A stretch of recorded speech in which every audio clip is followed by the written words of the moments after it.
Hello दोस्तों, आज सवेरे सवेरे सरिता दी का कॉल आया था। सरिता दी काफ़ी रो रही थी। इधर सरिता दी कंटिन्यूस आकांक्षा के कांटेक्ट में थी, प्रेडिक्शन ले रही थी। आप सबको पता चल गया होगा कि उनके फादर अब इस दुनिया में नहीं रहे। सबसे पहले तो भगवान उनके आत्मा को शांति दे और सरिता दी के परिवार को इससे लड़ने की शक्ति दे।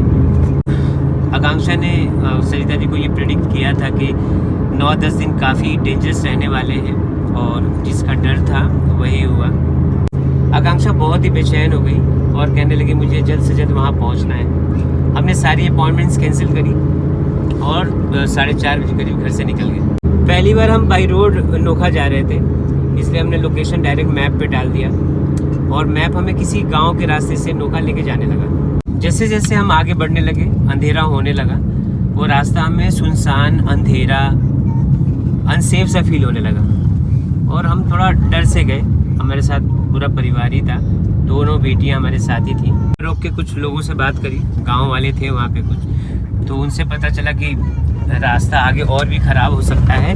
बेटर यही होगा कि आप वापस से जाके एक्सप्रेस पे पकड़ लें। इस बीच में हमारे 4-5 घंटे ख़राब हो गए। हम लोग निकले तो 4:30 बजे थे, लेकिन 9 बजे के आसपास फिर हम दिल्ली के अराउंड ही थे। मुझे लगता है पहुँचते पहुँचते काफ़ी रात हो जाएगी और फैमिली साथ में है, बच्चे भी साथ में हैं, तो कहीं हॉल्ट लेना ज़्यादा अच्छा रहेगा। तो हम सोच रहे हैं कि जयपुर के आसपास हम कहीं हॉल्ट ले लें और सुबह सुबह जल्द से जल्द वहाँ पे निकल लेंगे। दोस्तों, होम टूर वाली वीडियो के लिए माफ़ी मांगता हूँ मैं। आज ही हमने बोला था होम टूर के लिए, किंतु आपको पता ही है क्या अभी परिस्थिति है, अभी हम लोग कहाँ पे हैं और इस मुश्किल घड़ी में हमें वहाँ होना बहुत ज़रूरी है। इसीलिए होम टूर तो कभी भी आ जाएगा और जब भी मौका मिलेगा हम आपके लिए लेके आएंगे। फ़िलहाल तो सरिता दी के पास जाना और हाँ बेटा, क्या हुआ? जो भी सरिता दी ने खोया है, उनके परिवार ने खोया है, उसकी भरपाई तो कभी नहीं की जा सकती, कोई नहीं कर सकता। वॉशरूम, पलक तुम्हें जाना है? इसका दूध गरम कहीं से। अरे हाँ,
सरिता और उसके परिवार की हालत इतनी ख़राब है कि हर दूसरे तीसरे लाइन में बस सब रो दे रहे हैं। जैसे ही मैंने एंटर किया, मैं सरिता के घर गई, मतलब लगा लो कि उसका ब्रेकडाउन हो गया, उनकी मम्मी का ब्रेकडाउन हो गया मुझे देखकर। वो इतना रोने लगी, सारे जने इतना रोने लगे कि मतलब उस स्थिति में ना हर एक अच्छे से अच्छा इंसान काँप उठेगा। मैंने मम्मी को गले लगाया, मैंने सरिता को गले लगाया, मैंने खुशी को गले लगाया।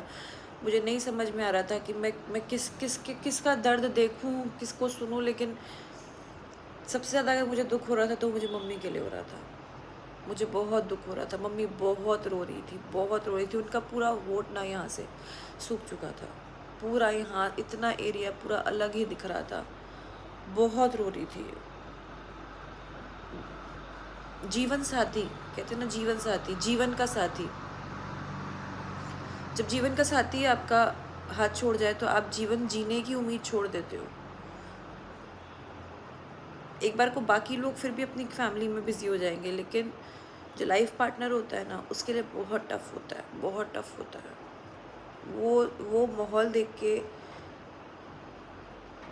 मतलब कितने आप में से कोई भी लोग होगे ना, अगर ये सब चीज़ें आप देखोगे ना, तो कहीं ना कहीं आप ना अपने आप से कनेक्ट करने लग जाओगे, आप अपने पेरेंट्स से कनेक्ट करने लग जाओगे, आपको एक अलग सा डर बैठ जाएगा। मतलब मैं जब जब सुन रही थी उनके पापा के बारे में, तब तब मुझे अपने पापा की याद आ रही थी, तब तब मुझे अपने पापा की याद आ रही थी।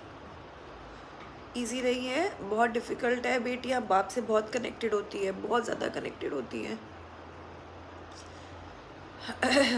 सॉरी, लेकिन हर दूसरी बात पे उनकी फैमिली के मुंह पे उनका नाम है, हर तीसरी दूसरी बात पे उनकी यादें हैं। कभी उनको अभी शर्ट, नई न्यू शर्ट दिलाई थी तो वो शर्ट निकल गई तो रोने लग गए।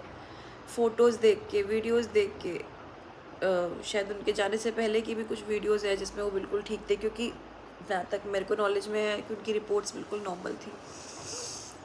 बट कहीं ना कहीं कुछ चीज़ें मेडिकल लाइन से भी हटके होती हैं। तभी जब मैंने एक्चुअल में जब उनकी प्रेडिक्शन ली थी तो मुझे वो साइन आ चुका था कि डेंजर है, और मैंने सरिता को बताया भी था कि सरिता कुछ टाइम उनका अच्छा नहीं है, अगर उन्होंने ये 9 दिन निकाल लिए तो अच्छी बात है, पर वो 9 दिन नहीं निकाल पाए। तो कुछ चीज़ें मेडिकल चीज़ों से हटके भी होती हैं। हर हर हर इंसान जो है या तो उनकी फ़ोटो देख रहा है अभी इस समय, या उनकी बातें हैं। और जितना मैं जान पाई हूँ सरिता के फादर को, वो ज़िंदगी जीने वाले इंसान थे। मतलब होता है ना कि आज है अभी जी लो, जैसे मैं जिस प्रिंसिपल को फॉलो करती हूँ वो वैसे थे। वो जिंदा दिल इंसान थे कि हर चीज़ को जीना है, खुशी खुशी जीना है। तो सारी बातें सब जिस तरीके से वो गए हैं, कैसे एक्सपायर हुए हैं, सब मुझे बताया। उसकी डिटेल्स में तो मैं नहीं जाऊंगी, लेकिन जिस भी तरीके से वो गए हैं वो अनएक्सपेक्टेड था। वो नहीं पता था कि ये चीज़ें हो जाएंगी, इतनी जल्दी हो जाएंगी, बिकॉज़ ये लोग निश्चित हो गए थे कहीं ना कहीं। जब आपके मेडिकल रिपोर्ट्स नॉर्मल आते हैं तो लोग निश्चित हो जाते हैं। और जहाँ तक एक्चुअल में मैं देख पा रही हूँ तो सरिता के लाइफ में पिछले कुछ महीनों से बहुत ज़्यादा स्ट्रगल्स आए हैं, बहुत स्ट्रगल्स आए हैं। आफ्टर प्रेगनेंसी, पोस्ट प्रेगनेंसी तो हम कहते हैं हमें टेंशन नहीं लेनी है, हमें खुश रहना है, हमें वो टाइम अच्छा बिताना है। लेकिन सरिता का अगर आप लोग गौर करो, पोस्ट प्रेगनेंसी टाइम बहुत ख़राब गया है। इसलिए मैं उतना उसकी, मेरी दोस्ती कह लो या कुछ भी कह लो, मैं उतना शो ऑफ नहीं करती हूँ। ना ही मेरे उसके इतने व्लॉग्स आपको साथ में मिलेंगे, ना ही उतना रील्स, क्योंकि हम डर गए हैं कि हमें नहीं दिखाना है। जो है, जैसा रिश्ता है हमें पता है आपस में है, लेकिन जब भी उसको मुसीबत आएगी तो मैं वहाँ पे होंगी। और मुझे पता है जब भी मुझे कभी कोई तकलीफ़ होगी तो वो वहाँ पे होगी। इतना ही चाहिए मुझे, हमें नहीं दिखाना, कुछ भी नहीं दिखाना। बहुत एक सरिता के मन में तो बहुत डर बैठ गया है। वो कहती है नहीं आकांक्षा, कुछ नहीं दिखाना हमें। तो इसलिए आप लोगों को भी ये बोलूँगी कि बस उसके लिए खूब सारी दुआएं करो, खूब सारा उसको प्यार दो, खूब सारा प्यार दो।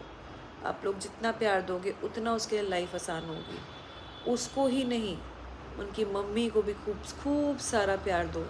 और अगर आप लोग बोलोगे कि हाँ हम आपके साथ हैं, तो कहीं ना कहीं उसकी मम्मी को भी वो चीज़ महसूस होगी, क्योंकि सोशल मीडिया के कमेंट से बहुत फ़र्क पड़ता है।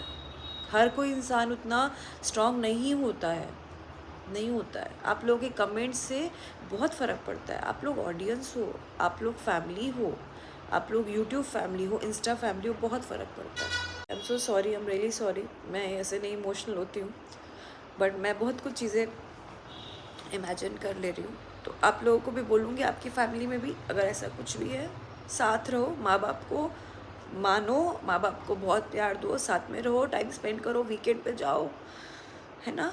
जितना भी टाइम उनके साथ है आपका, साथ बिताओ, ठीक है।